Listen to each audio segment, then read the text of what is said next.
Oh, those 8 sounds are great. I'm glad you stopped by. Take me to it, baby. Those headphones there, your volume are going to be on the rack to your right. You want to adjust that at all?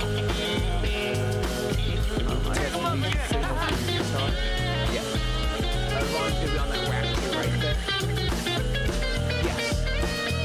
I'm not sure off the top of my head. I just remember shit. Oh, can you tell me on the other side of the right? Yeah.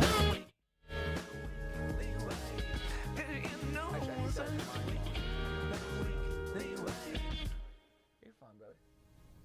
Maybe I'm one. Turning this one up in the same place I thought it was. What's going on, everybody? Welcome to a surprise episode of the Weekly Wave featuring my buddy Gary Vincent, all the way from Clarksdale, Mississippi is where you're currently residing. Yeah. He's one of Nashville's finest, and has now become an export of the city. Okay, he's doing great things somewhere else these days. Tell me the name of your studio in Clarksdale. Clarksdale Soundstage. Clarksdale Soundstage. Awesome. Do me a favor, scoot up a little bit closer to the table here. And we'll get that mic adjusted. Are we rolling already? Yeah, we're rolling, brother. Man, I didn't get a chance to tune my guitar. I hope it fits. I hope it matches yours. Oh, you can tune live. People don't mind. Oh, people don't? No, man. People hate tuning. Oh, people definitely hate people tuning, but at the same time, they don't get a choice in this kind of a show, man. This is a basement production where I get my favorite songwriters to come hang out.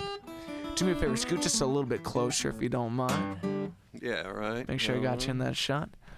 Yeah. Cool. Are you all right with that volume? Yeah, works for me. That's fantastic, man.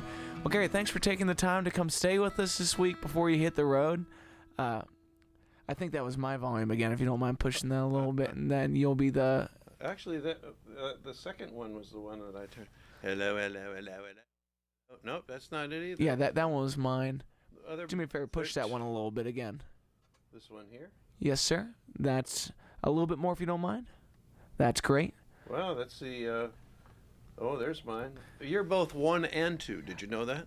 Damn it, that's frustrating. You didn't know that, did you? Yeah, this thing is set up by a guy that's not paying too much attention to details, just having a good time with it, man. Good. But thanks for taking the time to come stay with us before you hit the road with, tell me your buddy's name again? Stacy Mitchhart. Stacy Mitchhart. Yeah, we're touring with Stacy. We left him in Nashville last night, and we meet up in Cleveland. We're doing a show on Sunday at a place called the Barnegie Hall, which is a cool barn that they transformed into a listening room. It's an amazing name. I hope they have that trademarked before somebody... I know, Barnegie. I just got caught my attention when they had invited us to play up there, and I looked it up, and last year we went up and did a show there. It was just so cool. Yeah. It was so cool. Well, and have you found during your career that more listening rooms have popped up, or has it been one of those things that they've always been there, and now it's kind of a dying breed since COVID? Man, I got to tell you, I've been in the studio for the last 30 years and haven't really noticed anything about what's going on. No changes or nothing like that? You know, it's funny. It's like, you be careful what you wish for. It might come true, you know. We always wanted to have a successful recording studio, but what it ends up happening is you're always in the studio. So yeah.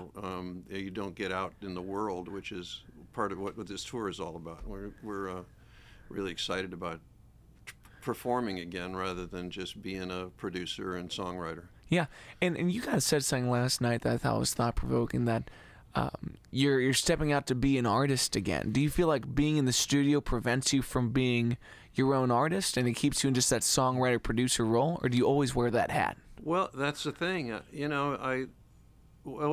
of the deal, I ended up being Morgan Freeman's guy that records all of Morgan's voiceover stuff. So yeah. For the last 15 years, all I've done is, I had to be there for him. One time I went on the road, I was up in Columbus, Ohio, and I called in to see how it was going, and Morgan was like, Gary, this is unacceptable, man. I need you. I said, hey, John's handling it, and he said, I don't care, you need to be here. So it was, if I wanted Morgan's work, which was just always so much fun and so cool, yeah, I had to kind of stick around. So it was really impossible to get out and tour. And do you find that a lot of artists, even yourself, have like one producer that really does it for them, or one sound engineer that's like, it's a very intimate thing to have someone on the other end of your microphone? It's, there's a comfort zone there, and as far as Morgan's concerned, my wife cooks him a great gourmet meal every time he's in the studio. So, it's a family. It's not just you, Gary. So he likes me, but he loves my wife, man. So there's there's guys like one of my mentors is David Cinco, and David Cinco is an engineer in Nashville, but he's gotten to be known as one of the greatest acoustic engineers. So he works with Bela Fleck and Sam Bush and all the great Yo-Yo Ma. He does all their and those guys. He tours with the Punch Brothers. It's the only band that he'll tour with, I think. But he travels all over the world doing recordings he's just so sought after because everybody's comfortable with him because they know it's going to be handled properly. Yeah. And he's stylistically makes records that they all love. So so there's a comfort zone there. And whether it's you or it's other engineers that are sought after and constantly going into new rooms, do those folks normally travel with a briefcase of the mics that they know how that works? Oh, absolutely. Yeah. I mean, there's the microphone that my primary mic, I got a lot of great mics at the studio, but I use a U87 that came out of Glaser Brothers studio. In the early days of country outlaw music, that was it used to be that all the labels had a studio, RCA, and I mean every label had a studio in Nashville, but there was Glaser Brothers was one of the first studio that went outside the labels, and you could actually make a record the way you wanted to make a record. Yeah. And rather than having the label look over your shoulder, and then you sold the master to the studio. That's when that all kind of began. And Glaser Brothers was the first studio to do that, and they had the best gear and best engineers, and Waylon and Willie. And the first Outlaw record was done at Glaser Brothers studio, and when I say outlaw record, that was the movement where Waylon Willie, Jesse Coulter, and Tom Paul Glaser did the first platinum country record ever, and that was done at Glaser. The first country record to ever go platinum? Yeah, first country record to ever go platinum was done at Glaser Brothers studio, and the mic that they used, the primary mic they used for all those recordings, was the one I have. It's that's so cool. Yeah, Tom Paul called me right when he was selling the studio and said, I got something special for you. You need to come over and get this. So yeah, for a record to go platinum, what is the quantification of that for copies sold? Well, country music, it's different. You'd have to ask my wife. Okay, she's the brains of the operation. I don't know, but I don't think it's 1 million records. I think it was 500,000 back then. Yeah. Well, and you kind of said something about you finish the record, then you shop out the masters. And there's a weird change going on in the industry now where the album's dead, the EP's dead. Like you said, it's a singles game. So when you go in shopping a master of a bunch of singles, what do you think is the right number of songs to walk into a room to pitch? To who?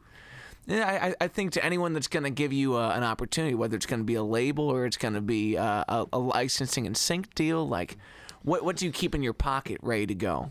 Well, when you're, I don't know, I think the days of, first of all, it's a totally different world out there.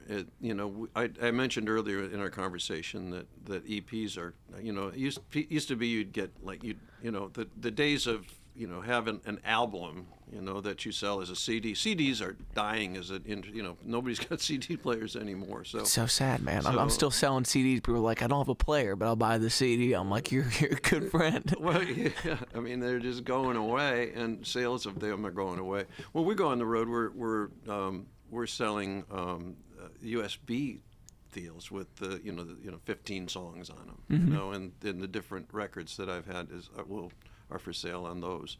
But so I don't know. It's hard to answer that question because I'm not sure where you'd walk in and try to, labels are really a different thing these days. And as we earlier conversed about, unless you have 1 million hits on Spotify, there's not going to be any label out there that's interested in you. Yeah. So you already have to have that juice, and they're already going to know who you are and what you are prior to walking in there, because they've already looked at, because they're not going to talk to you unless you have that kind of movement. They're just not interested. Yeah. So, well, it's interesting that I wouldn't say the days are gone where you can hear a song and say, I think that's a hit, and put the leverage behind it, but you already need to have unlocked certain achievements in your career. Like, you already need to have that million streams, or a certain number of monthly listeners, or a certain number of followers on this platform, just to have the basis for this song to have the legs, Well, you got to build those. I mean,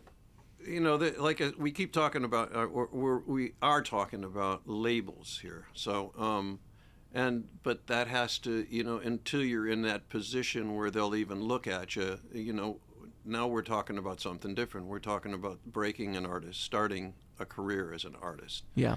And, as we talked about earlier, that you have to have a team. You have to have a publicist that's out there working your stuff. You have to have a cyber person that's incredible, that will get out and work your material.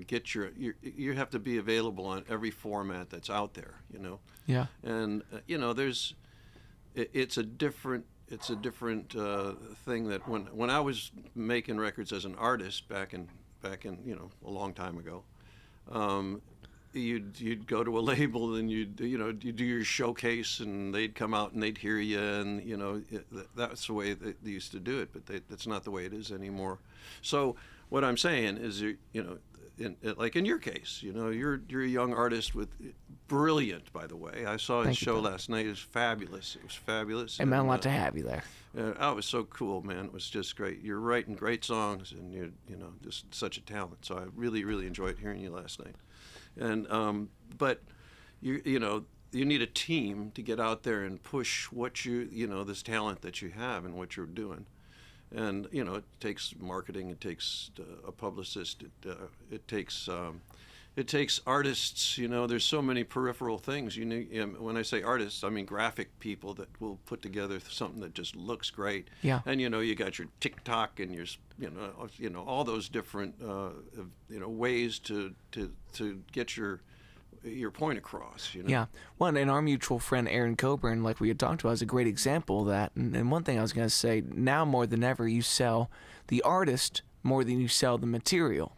People are interested in the person as much as they are the songs. And when you look at her case, I mean, she's someone that was a lethal guitar player, an incredible singer, great songs, but now she's great at video edits. Now she's great at identifying ways of getting engagement, and you have to go after those pursuits like it's your artistry. Well, it's an extension of your artistry, and I mean, Erin, I can't talk enough good about that girl. She's just amazing. I did a record on her when she was 14. I produced a record on her, and I could see it then that this girl is just exceptional. And I knew that someday the world would know who she is, and it's starting to happen. I'm so excited for her because she's so cool. She's a wonderful girl, and her folks are so cool, like your folks. They're so supportive, and it's wonderful to see young talent like that. And it's sometimes a stage mom or dad can be a real problem. Yeah. It really can. It could be like really a detriment to your career. And in both your cases, it's been nothing but wonderful to her mom is like her road manager, and she gets out. Yeah, and I know her dad drives the bus every once in a while. So it's like this is a team operation. And if your team can start with people that have that kind of genuine hope for your career to be what you want it to be, it's not someone looking for their profit share initially. It's like you can't pay for that kind of support. No, you can't. And there you go. You're building a team. That's a great place to start if you can have that kind of support. My dad hated the fact that I was a musician for a long time. I told you that last night. Yeah. What was the song that he heard on the radio that changed everything for him? It was Mickey Gilley recorded a song called "Back in the Doo-Wah Days." It went to it was number 1 in R&R, but it was number 2. I hit 2 in Billboard, so it was like on the radio like crazy. We got a lot of radio play on that record. And would you be open to playing that song for us? No. Oh, okay, no. okay. I need backup singers to go doo-wop, okay, yeah. It was really a period piece. It was there somebody came out with In the Still of the Night back then and did a big doo-wop version of it, and we wrote that song back in the doo-wop days, and it just hit timing-wise, was perfect. Yeah. I was so lucky, man. When I moved to, I was pursuing a songwriter career. I was living in Pittsburgh, which I love Pittsburgh. What a great town, but it's not a great town for being a songwriter because there's no business of, up there as far as the nobody up there is going to record the song. So and as a Cincinnatian, I resent that statement. Okay, that Steel City's got a problem with us, man, and I don't like it. That's right, you guys. Oh yeah, man. It's like we got a big problem. I'm touring with Stacy Mitchart, and he's like, he's a big Bengals fan, and God, it's like, I'll wear a Steelers t-shirt when we're close to Pittsburgh, and he'll wear a Bengals, and we just fight the whole time. We're up there, but no, but it's I love the town. I would have stayed up there and stayed as a performer up there, but Nashville called me because I really wanted to. You could move as a songwriter, you can move to New York, Nashville, or Los Angeles if you really want to be in the business, Nashville was the most appealing for me. I was raised in Chicago, which was a big city, and I had enough of the big city, so Nashville was like a big small town back then. What was the year you moved there? Pardon? What was the year you moved in? Let me see. I think I moved to I think it was like 82. 82, and it was such a different place back then. It was just so cool.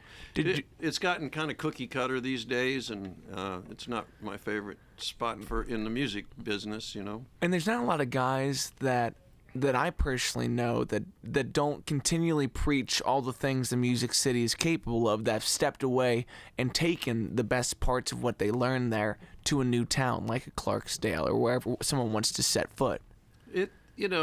I can't, I can only speak great things about the time I spent in Nashville when I was really, loving it. It was just, there was such great camaraderie there. And like I said, if I was in Warner Brothers pitching songs and I didn't have the song for the artist they were looking for, I'd just pitch my buddy's song, and I don't know if that, from what I've heard, because I should put it in these terms. A buddy of mine, Mervyn, ran Douglas Corner, which was one of the biggest showcase clubs there, and it was kind of home base for me. That and the Bluebird. Nice. And I had, he knew I had moved to Clarksdale to pursue this thing with Morgan Freeman, and he said, "So when are you moving back?" And I said, "Well, I'm not, man." He said, "Can you tell me why I should move back?" And he went, "Stay where you are." He said, "We used to have so much fun, and bring our guitars. When we'd finish a show, we'd lock the doors and we'd write songs and play until dawn. And he said, "These days, some of these guys that are walking in, they might as well be carrying a briefcase than a guitar." He said, "It's just really changed that much." I don't mean to be sitting here bad mouthing Nashville, because I haven't lived there in 15 years, and I'm hearing that there's a resurgence of real music coming out of there, and I'm so happy to hear that. Yeah. But I just haven't been there to experience it. And there are great artists that are emerging from that town, and so I think things are changing. I think we spoke about this earlier too. Garth Brooks, wonderful guy. What a great artist and a great guy, and we did shows together back, writer shows back in the day, and my wife administered publishing for him, and he was always, like I said, if he saw her walk into a door, he'd run in front of her and open a door. He's just one of those great guys, and everybody that's ever worked with him thinks he's great.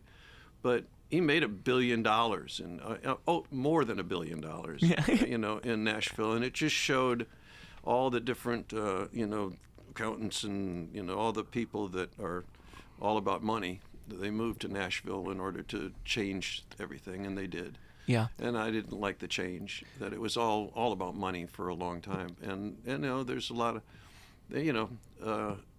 anyway, like I said, I'm not here to badmouth Nashville because it was so good to me, and there's so much I learned.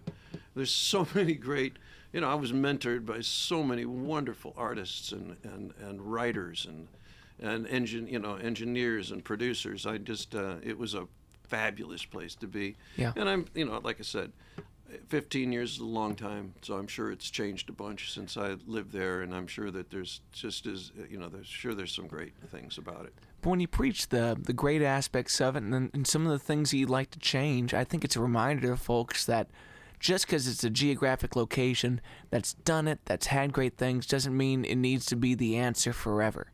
You can find great camaraderie in songwriting communities all around the country where people choose to nurture that kind of thing. And I'm continually hopeful that in a place like Cincinnati, where someone like Aaron is within an hour reach, and a lot of great artists, when you start to learn what makes songwriting communities great, artist communities great, you can start to learn and adapt and push forward with that and try to be your own music metropolis. It's I think Cincinnati's a good example of that because I've not spent a lot of time in Cincinnati, but Stacy Mitchart came out of Cincinnati. I mean, there's great artists that have come out of Cincinnati, but right now you got Aaron Colburn and you. And I've met other people at this writers' night that I did. My man Kevin Fox, that was such a big fan of yours. I mean, it was just in this short period of time that I've been exposed to Cincinnati, I'm seeing this pocket of great writers, and it's really good for the heart, to see this going on outside of Nashville, and I'm sure it's going on in pockets in different places. Songwriting is, I mean, what a gift to my life. I just love it. It's been, I told you earlier, I can't imagine doing anything different than I did. Yeah. As far as pursuing a career, it's such an extension of who I am and what I am, and I've just loved it. And every day, I told you my dad hated the fact that I was a songwriter, and it just killed him. He wanted me to be an electrician. My dad was a stonemason, and he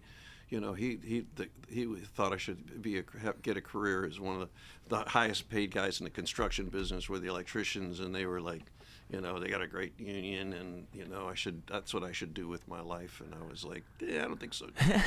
Even though it's a great career, I just there was some point in time that when I started getting my stuff on the radio, he got behind me, and he called me and said, "Son, you really love this, don't you?" And I said, "Yeah, Dad." I said, "Man, I get up in the morning and I'm just so excited to do what I do all day long. And when I go to bed, it's like I think about the next day and what I'm going to do the next day." I said, "Yeah, I love it." And he was like, "Well, I hated what I was doing for the last 20 years, son." And he said, "If you can make a living doing it, I'm happy for you." Oh, and then he turned into my, biggest, I wouldn't say fan, because he was my biggest critic, really, And then he was like, he was always giving me advice how I should fire my damn band, or I should, "Hey, son, this third song on here that you get, that you sent, it's just terrible, So it was to have him engaged in something in a positive manner was, or not so positive. Yeah. Sometimes it was great that he found interest in it eventually. One of the things I think is amazing in the songwriting community is the way it bridges gaps between people that come from different generations, different geographies, different styles of life.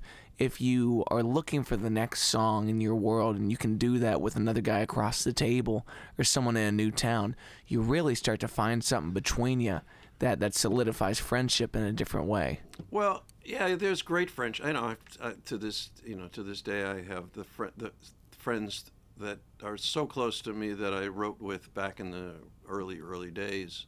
But the thing about co-writing, as far as I'm concerned, I've written a ton of songs myself, but then I've written just hundreds of songs with other people. And the thing about it is, it's not just adding two parts. It's like quantum. It's like, if I have an idea and I share it with my co-writer, they might spit out 5 more ideas that because of the one thing I said, and then I hear those 5 ideas and I come back with 10 more. It's like it's a really great sharing thing, and if it works, if the co-writer works and you click, it's just awesome, because it's just wow, and you just go back and forth, and it's really a lot of it can be a lot of fun. It can be torture too if it's the wrong writer, but in most cases, you find the more you do it, the more you can find that common ground, you know, then, and it's just exciting. It's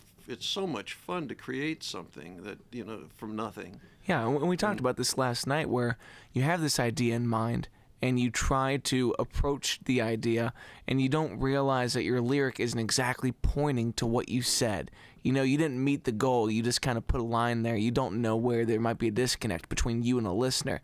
Having a co-writer on the receiving end of every line, that back and forth, lets you know how solid the product is when it goes between hands. It can help keep you honest, you know, and that's what we spoke about last night. It's you know, the biggest thing about, you know, writing a song that you know you hope is great is being honest with yourself, you know.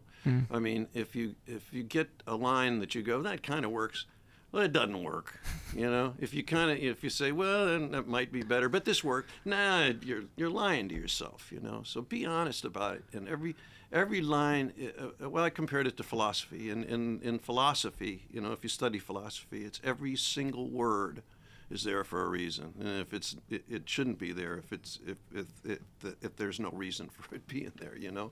It can really change a meaning, you know, and that's the way it is with songwriting. It's important to, you know, it's like we spoke last night. There's different, you know, there's different styles of writing. It's like we laughed about the fact Dylan admitted later that some of the stuff that he wrote, that people were going, oh, that has such depth and meaning. You know, he said, man, it just rhymed, and I was typing, and you know, it was like, oh, that rhymes, you know, and sometimes that works, and it's more about the feel of something than it is the lyric. You know, it's more about, you know, like for an example, it was Down in the Easy Chair is a song by Dylan. It's like, Genghis Khan and his brother Don could not keep from coming on.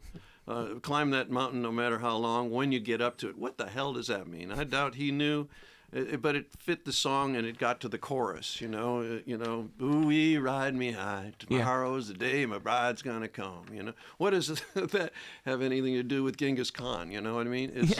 It's like so. Some songs, they don't depend on it, but if you're really trying to tell a story, if you really want it to mean something to somebody, you really have to be careful that something that may mean something to you, because of an emotional attachment to something that happened in your life, that the listener didn't have that experience, and so even though it meant something to you, it might mean nothing to them. And if you're really trying to tell a story, that kind of a song, well, then it's important that, you know, be honest that, you know, with, like you said, a co-writer will say, what the hell does that mean, you know? And then if you have to explain it, then it's probably not right, you know? It's probably not, you know? Yeah, we were talking about sometimes, you know, to get to the brilliance of line 8, you got to kind of work your way through line 3, and it might not be your best, but coming back and not making any compromises.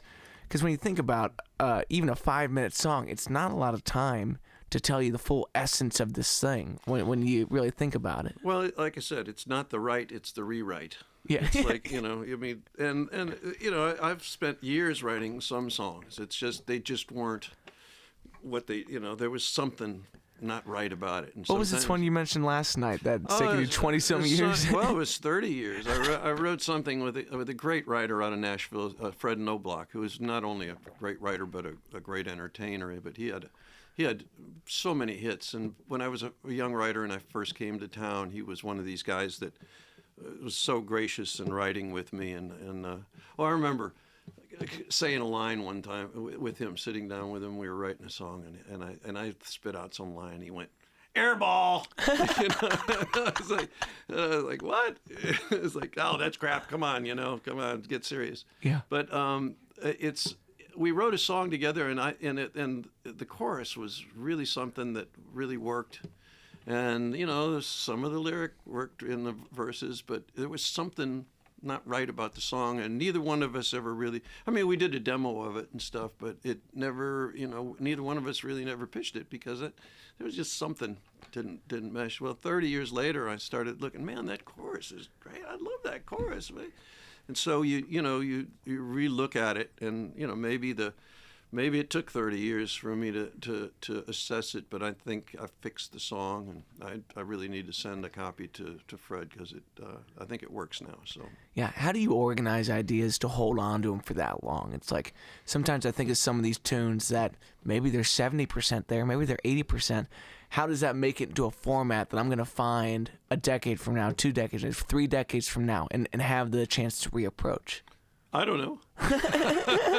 Honestly, did you have a CD of this? Did you have a? Oh yeah, we did a demo of it, and back in those, I think Michael McDonald was big back then, and I, the approach was a real pop approach of it, and it's really, I wish I could play it for you, but I'm not ready for that. I just did the rewrite, and I've got to relearn it. I get that. But no, it's we had a demo of it, and I never forgot how much I liked the chorus of it, and the chorus worked. It's really pretty song. So I'm anxious to and I've got a new demo of it now, so I need to send it to Fred. But do you ever have like the Island of Misfit Toys, like a chorus that you never finish pops into your head one day and you keep singing it until you got to go back for it? No. Usually, if I have something that I gravitate to that much, I'll work on it till I get it done. Gotcha. And hopefully it finishes out the way it should. But like I said, not. I've written my share of dogs. Trust me. Yeah. I heard a great thing the other day saying like, if you want to be a professional, you need to treat it like a profession. And sometimes, whether it's music or it's comedy or it's writing screenplays and things like that, it's hard to do the dirty work of sitting down and writing something new. Did you force yourself to write every day or a certain regiment, or was it always this inspiration came? Well, I was signed to publishing company, so it was my job, and it's not like I had a quota and I had to write in a certain amount, but I was driven to do so. And back in those days, living in Nashville, it was I had 3 writers' appointments a day. You'd go, you're writing with other professional writers that also have deals, and you're going to these cubicles, that you sit in these little rooms. Sometimes they had pianos in them. Sometimes, they're just really small little, rooms. And I don't know, a lot of fun has happened in some of those rooms. Back in those days, man, you'd walk in, you had to have a bag of pot and a case of beer on your shoulder. I'm not kidding, man. It's like it was pretty crazy back in those days. And did we take it serious? Sure, we took it serious, but we were still, partying while we did it. It was kind of nutty back then, but that's how the business kind of was real loose back then. I don't think it is anymore. I don't drink anymore. So it's like I'm happy that I kind of left that all behind. I think I'm a better writer than I was back then because of being just years of doing it. You get better, but there's a level of playfulness to that. It's like, even if it's not a substance thing, just going in and being there to have a good time. The task, that you need to walk out of here with something that's great, but not being so serious off the bat that this needs to be my make it or break it for the next 4 hours. Yeah, there was I'm that way anyway, you know what I mean? It's like, I love doing it, and the guys that I'm, usually if I'm writing with somebody, it's for a reason. I like the person, or I like what they're doing. I'm not always writing with a pro. I'm sometimes writing with somebody that's green, and I kind of enjoy that too. I mean, we were all green once, Yeah. And I was so lucky to have people write with me when I wasn't as, I didn't have the chops that, they did. Songwriting is really, you get a bag of tools, and sometimes you do things just intrinsically, but really, if you know what the rules are, you can break them, and there's reasons that hit songs have worked, and there's a great book. It's called The Craft of Lyric Writing by Sheila Davis. I think I mentioned that. Yes. To you. It's a great book. It's like, it doesn't tell you how to write a hit song. It just states a number of hit songs and takes them apart and says, this is what they did. This is what they, it's like, as a songwriter, your task is really to somehow relate emotion, through music and words, and, emotions are, it's difficult to let me see here. What would be a good example of, like, you want to feel something from it, not just hear it and enjoy it. You're actually feeling emotion from it. Like Paul Simon was great at that. He could relate.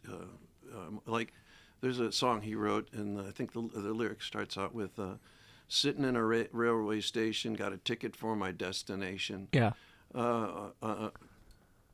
One-way stand, my suitcase and my guitar in hand, and every stop is neatly planned for a poet and a one-man band. Homeward bound. I wish I was homeward bound. I think it relates an emotion to you that, this person is lonely, man, and there's, it's like it's a soul, but he loves his career and he's going out and doing it because he believes in it, but he would rather be home, I wish I was homeward bound. But, it's, I don't know if that's a good example or a bad example of an emotion. Well, I liked you putting that stands out there, because sometimes you want to lead the listener to this conclusion without telling them that that's the conclusion. It's like when you're trying to teach someone how to solve a math problem, you don't tell them the answer. You let them come to that conclusion on their own, because then there's this moment of understanding. It sits. I had a religion teacher that used to start off every class with just like a pop record they liked. He loved Paul Simon and Bruce Springsteen. It had nothing to do with religion class. He was a golf coach, and he was on his way out. He was going to retire in a couple of years, and he just loved showing like classic rock and roll to high school dudes, and that was one of the songs one day. And this was probably 2 p.m. on like a Thursday, and I'm trying to get out of there. What was the song? That's song. The song he yeah. chose? Yeah, how about that? And I was just like, fuck, man, like that hits in a really different way. And just when you're trying to evoke something from people, and you don't need to dumb it down for them, you make it scenic. Well, there's like I said, there's tools. It's like, a metaphor can mean a whole lot more than just, an explanation, know, and that's one of the tools. There's so many. Yeah. There's so many tools and tricks. There really are. I mean, just ways of turning phrases that make it fit and makes it work. And it's just, it's like I said, you get a toolbox, and it's funny how the more tools you have to your disposal, the quicker you can craft a song.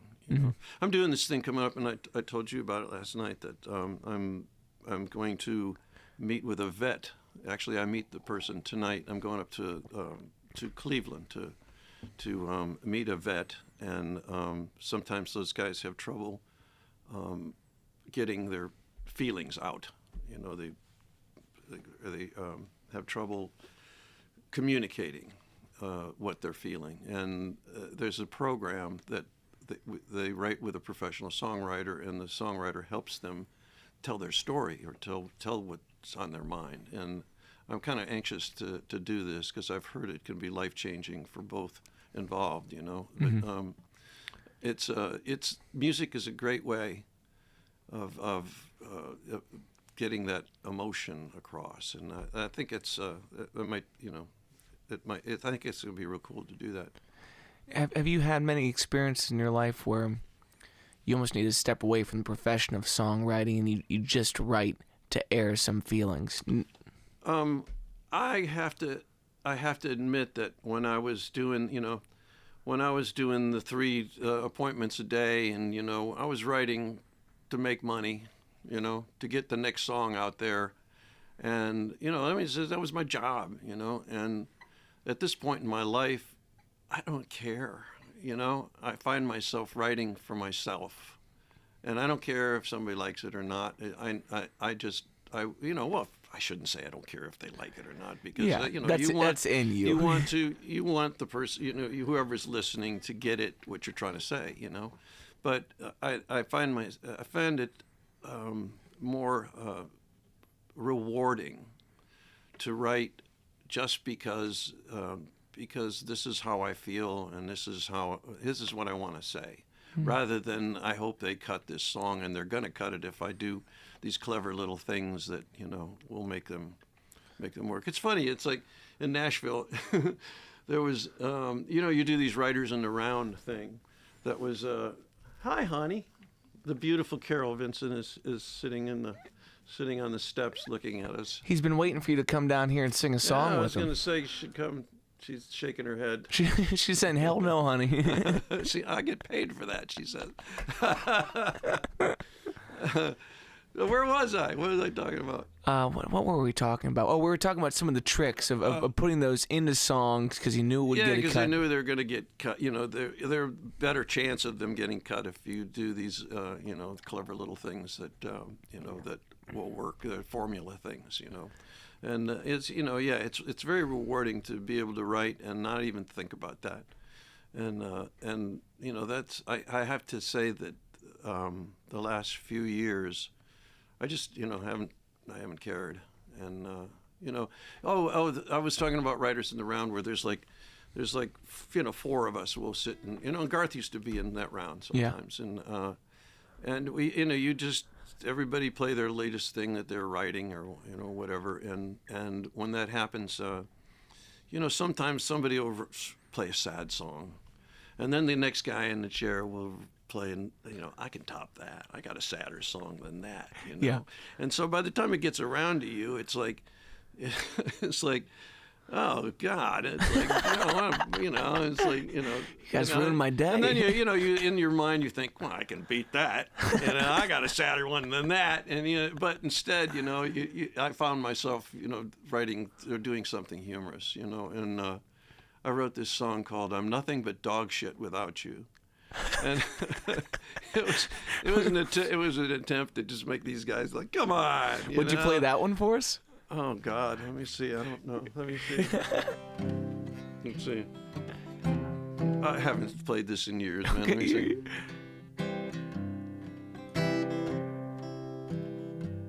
I'm feeling shitty as I can be.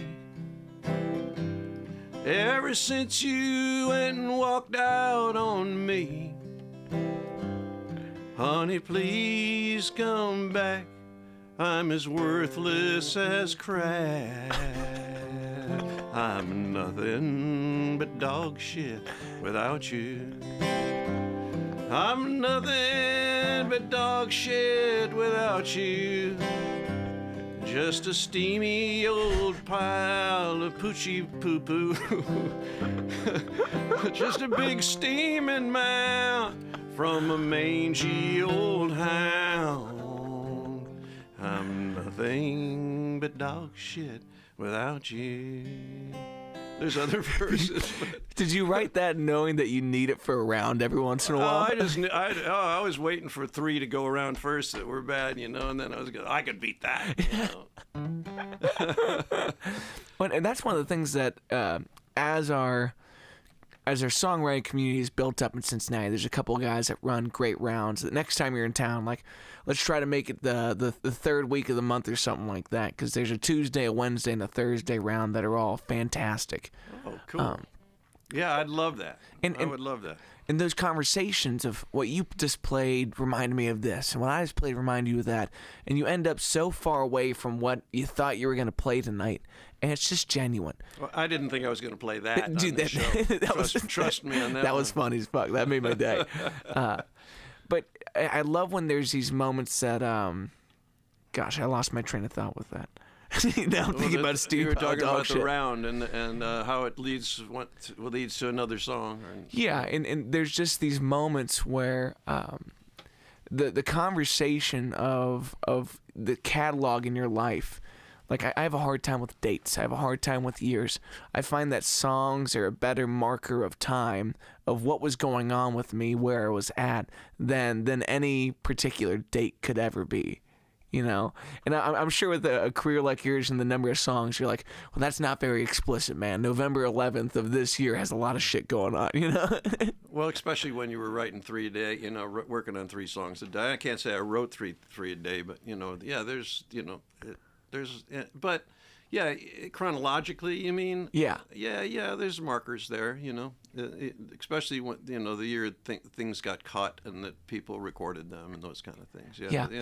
Because I made money. Yeah. Hopefully that mailbox money does you right. Yeah. What was the song you were telling me that Leon cut that you and your mother would dance to on occasion? Oh, my mom's name was Rose. And I wrote a song called "She Ain't Rose," and it, really wasn't about my mom at all, and but in fact, not at all. But she loved hearing her name. She came. My mom was a brilliant woman. She had a master's in botany, and she was a teacher that she just loved to teach with she lived to teach. And she was also a Marine. She was a Marine till the day she died. Wow. There was a lot of sympathy there, Yeah.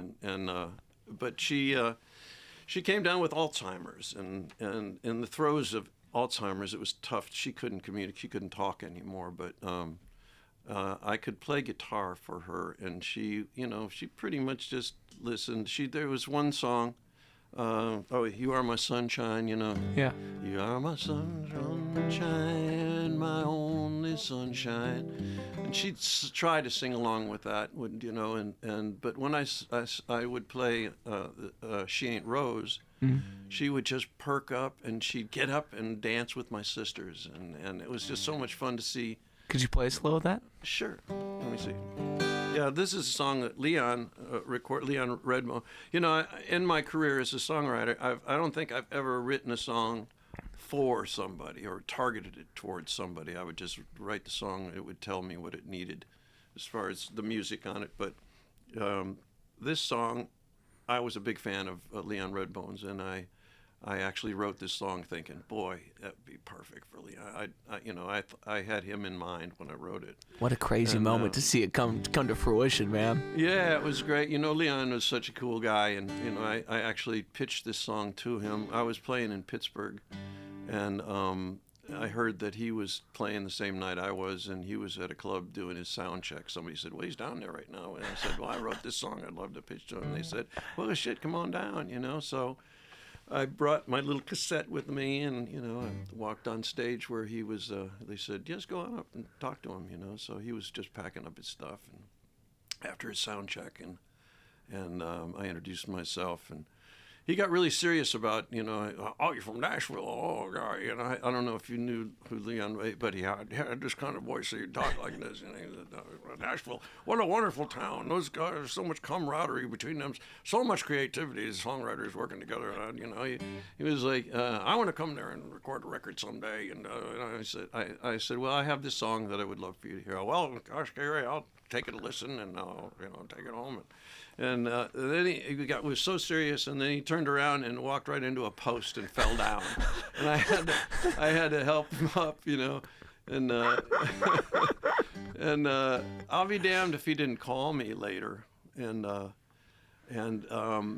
was out of town. Back in those days they had Codaphones with the little tape in there, and I got home and pressed the button. It was Leon. It was like. Oh, Gary, this is Leon Redbone. He said, we're down in the studio. We just cut that She Ain't Rose song, and I need some more songs, and it would be great if you could come by here and give us some more songs, because we need some songs to record, and I wasn't there, and the next one was Leon. Oh, Gary, this is Leon Redbone again. We're still looking for we're hoping you'll come down, and it was about 5 of those messages where he was like, Gary, every time he got a little more tentative, How long were you out of town? 2 weeks. Oh, God. So then, the last message from him was, Gary, this is Leon Redbone. Did I do something to piss you off? And I was like, oh, God, I would have Did you save that cassette? I've got it somewhere. Man, that is so funny. I got it. Yeah, I've got it somewhere. But he was so cool. And later we communicated, and it was the first song on his No Regrets record. So this is the song. It's called She Ain't Rose.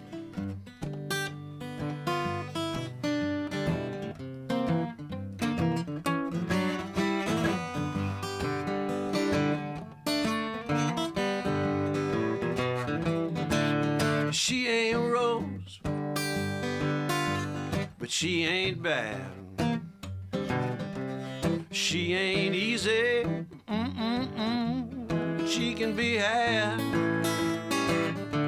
But so can I when she whispers in my ear.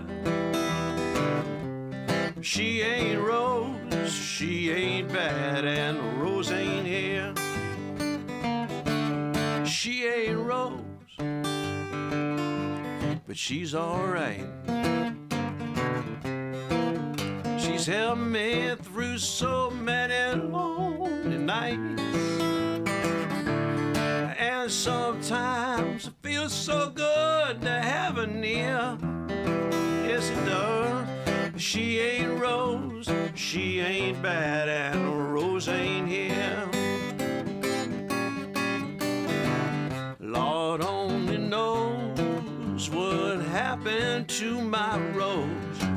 She just packed up all her bags and just rambled on down the road.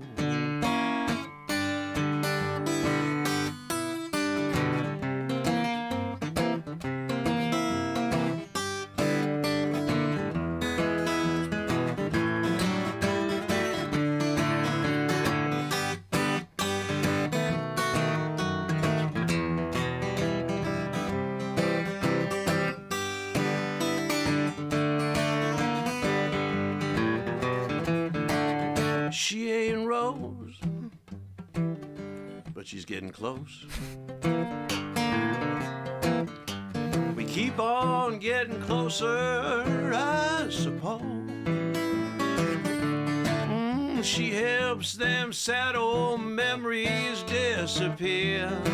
Yes, she does. She ain't Rose, she ain't bad. She's the best that I ever had. She ain't Rose, and damn, I'm glad that Rose ain't here.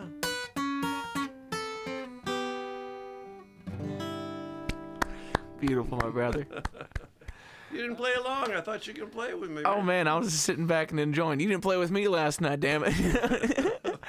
I was just digging, listening to you, man. It was a great show last night. Thank you, man. Just playing to one person, playing me right there. There's this moment of vocal delivery where it's like we both had to laugh. Those kind of moments of reservation in the way that you deliver. I got a little bit of that verb on. Let me kick that up. Is that something that you always had, that kind of charisma? Was that something that you worked on really intentionally?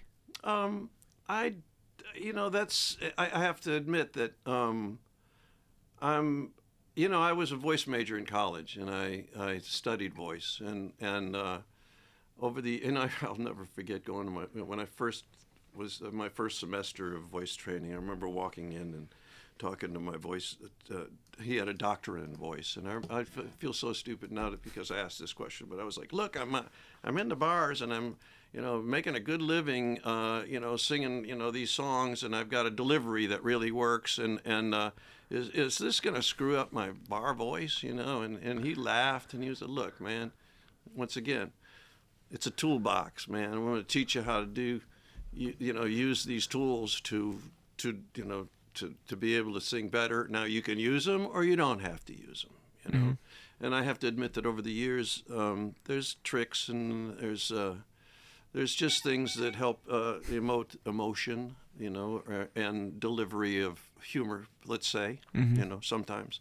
And that, that's a lifelong thing. You pick it up as you go. And there's, I have to say that, this, like I said, I never thought about being a performer again until recently. And now I'm applying some of this stuff that over the years I've learned. And I'm happy with, I'm happy. Basically, I feel like I'm delivering the songs the way I wrote them. I want to deliver them. And Yeah. So, I don't know. It's certainly, every time I do them, they're getting a little different, And Carol, my wife, sometimes says that, that doesn't sound anything like what you wrote, And I said, well, I'm trying something different. So It all changes, you know. I'm either devolving or evolving. I don't know which. You know, is devolving a word? I think it's a good word if you want to make it one. That's right. We have poetic license. Yeah. Don't we? But when we talked about the looper a lot last night, and then there's things that fall into the line of gimmick. And then there's things that are tools, and any overused tool becomes a gimmick. But you start to put things in the bag that you step on stage with, and you know that you can come in and add some interest to the show. Like, one thing for me has always been playing slide with this ring I keep. And people love that it's something that they're like, when did you pull out a slide? I'm like, I didn't pull it. Is that a ring? Yeah, this is my great uncle's ring they got during World War II. He was in the infantry. He got it. It's very self-explanatory. It's a picture of a mosque. It says Iran. It says 1944. It's like the shittiest version of kiosk jewelry. My grandmother gave me it for Christmas one year, and I haven't taken it off since. I wear it every day. And I used to want to play slide, but I'd never bring a slide to a gig. So, no one's listening, so I'd just be fucking around with this thing. And it became the way that I know how to play my slide riffs. And so now it's a bit of a gimmick and it's a bit of a tool. So how often do you lean on that? Or how often, instead of singing the line, you speak the line? How often you go for eye contact and a wink, or the way that you can walk around like Garth does with the mic in hand and you want to get people engaged? Learning that. Well, tricks are tricks, and I'll state an example. I did a lot of stuff with George Thorogood. I filmed him a bunch of times. In fact, I did a show that Morgan Freeman did. He was like the host of, and Thorogood was honoring Eddie Shaw, who was his mentor, and his mentor really was Howlin' Wolf. I mean, but Eddie was the saxophone player and manager of the band, road manager of the band, and he used to let Thorogood sleep. They'd get one extra hotel room, and Thorogood and the whole band would sleep in this, the one extra bedroom that he'd get when Howlin' Wolf was playing in some city, and those guys would follow him around. They'd pay him like nothing, But he was doing it because he was studying Howlin' Wolf, because Howlin' Wolf was one of the best entertainers in the business, That Lightning Hopkins, he was another guy that influenced him a lot. But he stole, his shtick, Thorogood's shtick, he's really good at it. But if you saw video from all those old guys, he got it all from those guys, including James Brown, where at the end of the set, he acts like he's totally exhausted and he's going to collapse on stage, and the band grabs him and brings him. And that was James Brown's thing, man. But he uses it. It's a shtick. And, shticks are shticks, and they work. But you can overdo a shtick. You know what I mean? It's like, now in Thorogood's case, he mixes it up, but he does it every time. I mean, he'll do it every time, and it works for him. And it's why it worked for Howlin' Wolf and Muddy Waters and all those guys, all those blues guys were doing, they had things that were part of the act, Yeah. Oh, B.B. King, man, I had an opportunity to hang out with him for a couple days in Las Vegas, and they were talking to me about helping them put together a label, and I never had seen him perform before live, and I went to his show, and he was so off the cuff, man. I mean, it was so boom, boom, boom. I mean, people would say something, and he would say this thing, and I thought, my God, he is a master of working an audience. I mean, this is so spontaneous, Yeah. And that was I was so impressed by that. And I saw him next night. It was exactly the same, man. I mean, he'd fake that somebody said something, and he'd repeat it. And I mean, he did the exact same shtick the second night. Yeah. And I mean, in the same club, it was like, I was like, wow, he's not, it's part of the act, and it's a show, man. It's like, that's what we were talking about, getting out from behind the loop board so you can get out and move around like Garth did. It was so successful for him. But I went and saw Buddy Guy a couple weeks ago, man. And Buddy Guy, in the middle of his solo, he'll flip that thing and play his shirt a little bit. And I was like, what a hilarious little bit. And then at some point he sets his guitar. I haven't seen side fills at a concert in so long because everyone does the headphone thing. So everyone else is on in-ears, and then Buddy Guy just has the most ripping monitor setup. 2 wedges in front of him and 2 side fills. Oh, really? So he walks over with the Strat. He puts it on top of the side fill, pulls a handkerchief out the back of his pocket, and he whips the guitar, and he stops it. He looks around. This thing's feeding back like hell. And he whips it again. He stops it. And it's like, this guy's, he's just got bits that are there for the show. And it's entertainment, man, you know? I mean, that's, you know, it's a show, and people forget that sometimes, you know? As what I'm doing, I'm a songwriter. I'm not going to try all these gimmicks and stuff, you know, but I am you know, I think what seems to be the most entertaining, for me too, is telling the stories of how the song got written and who I wrote it with and the situation that surrounded it. And, you know, that's what I'm doing. I've written 1,500 songs, so I got lots to pull from, you know. So, you know, I can talk about the different guys. You know, I've written with so many legends, you know. It was just such a, you know, I've been so lucky in my life, you know, to do that. And I can tell some of those stories. That's my shtick. You know what I mean? I mean, I'm not going to be, shit, I'm 70 years old, man. What am I going to do, shake my ass? Who cares? Oh, come on, you know? man. People might pay for that. But do you find yourself, you know, you tell the story the first time, and maybe the story of when you wrote it doesn't hit, so you refine it a little bit, and you refine it a little bit. And now when you tell these stories, they are locked in the same way the songs are. There's no missing parts, and there's no side tangents. It's refined. That never happens. Really? Not so far. You know, like I said, I have lots of songs to pull from, so I'm not going to keep. It'll be stale for me if I do the same songs every night. You know, that it really would. You know, and it's hard, especially, you know, when you're like in this show with Stacy. Carol and I will do an hour, and then ourselves, and then Stacy will do an hour, and then we'll do, you know, a half hour together, you know. And, nice. You know, Stacy's going to come up and play a couple songs with me, and I'm going to just come to do a couple with him, that kind of thing. But, you know, I got an hour to do, you know, my favorites of 1,500 songs. That's not, you know. That's nothing, you know. It's barely scratching. That ain't going to happen, you know. It's like just when we, you know, I think we came up with 150 songs for this show. Which ones are we going to do, you know? And your poor wife trying to memorize your lyrics again, man. She has cheat sheets, man. Actually, she's great at it. She's the smart one of the bunch. You know? So, we both have degrees in music that we've never showed to anybody. So, you know, it's funny. Everybody thinks of Carol as the office, the administrator. She's brilliant at what she does, and she handles some of the top people in the business as far as their publishing administration. Yeah. But she's actually a really good musician and a singer and percussionist. So keeping a fireproof safe with your marriage license and just leave it there. You know, no one needs to see the paper. The proof is in the pudding, man. That's right. Yeah. That's right. You know, yeah, we're gonna. Neither one of us wear wedding rings. You know, so you know. You're just side by side all the time. People can make assumptions. Yeah, they can. Yeah. There's never an issue there. Yeah. Well, let's state it again for the record. Tuesday, May 14th at the Mansion Hill Tavern with Stacy. That show I think starts at 7:30. So we'll get some clips out before then. And you want to end on jamming with something? You want to play one more tune? I'll get involved. Yes. Let's do something fun. Let's see here. Give me your E really quick just to make sure. Cool. Close enough, man. Yeah. What should we do, honey? Thinking. Huh? I'm trying to think. The way she said thinking, I was like, oh, that's a cool song name.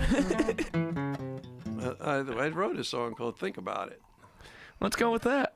No, I can't play it. I can't play it. I wrote with a guitar player that plays this like, it's really hard. And I have no idea how to play it, you know. There's a guy that I've written a bunch of songs with that plays in a band called McGuffey Lane.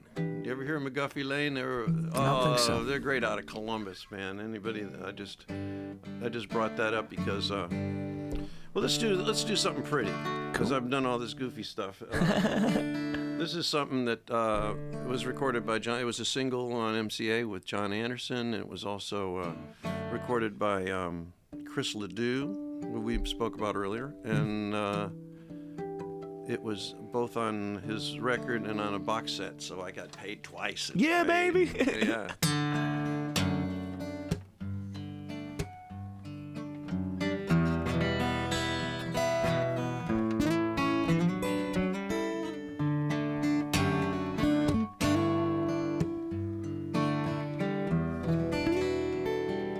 Honey, you should come over here and sing.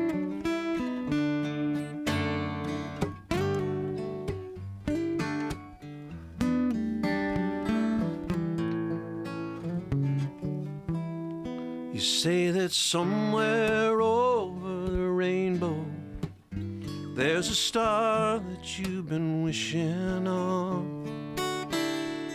Is the grass really all that greener than right here where you belong? I hope that you find what you're after. I hope all of your dreams come true. Just remember I'll always be here if your yellow brick road turns blue.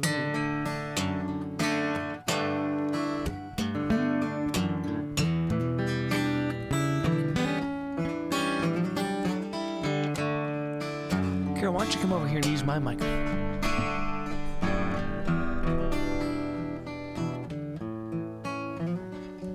You say that you're having trouble telling me why you can't stay. It's not that you really don't love me, it's just the winds of change have been blowing your way. I know there's a path you must follow, but my heart won't give up on you. Just remember I'll always be here if your yellow brick road turns blue. Somewhere far away you think you'll find your dreams, but sometimes that old pot of gold isn't always what it seems.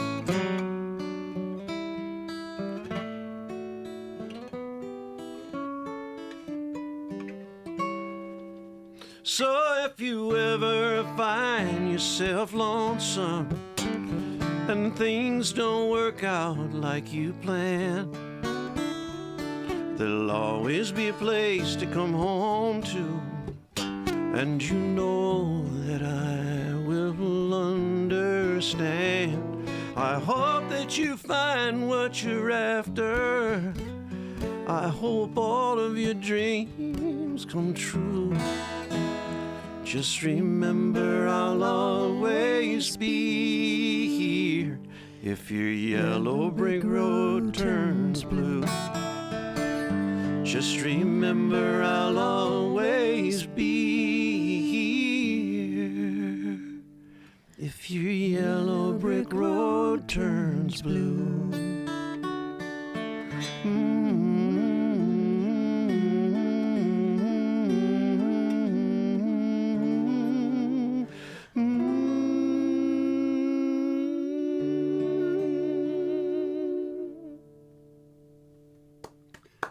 Loving music, my friends. Hard to start off this early with that. Well, Gary and Carol, I can't thank you enough for making the time to come spend with me and the family. And I'll see you on Tuesday, May 14th, if nothing else. But Great. Wishing you a beautiful tour, and thanks again for your time and your kindness. I gotta thank you, man. Coming to town and seeing this talent is just it's good for me, good for my soul, and your folks are great. And thanks so much for putting us up tonight. We had a great time last night. It was really fun, and after you got done playing, I came back and hung out with your folks, kept them up past midnight. Your parents should only have let us go to bed. Yeah, man. They texted me at Party animals, 11:45 saying we're going to bed. I was like, y'all told me that you wanted to be wrapped up at 8:30.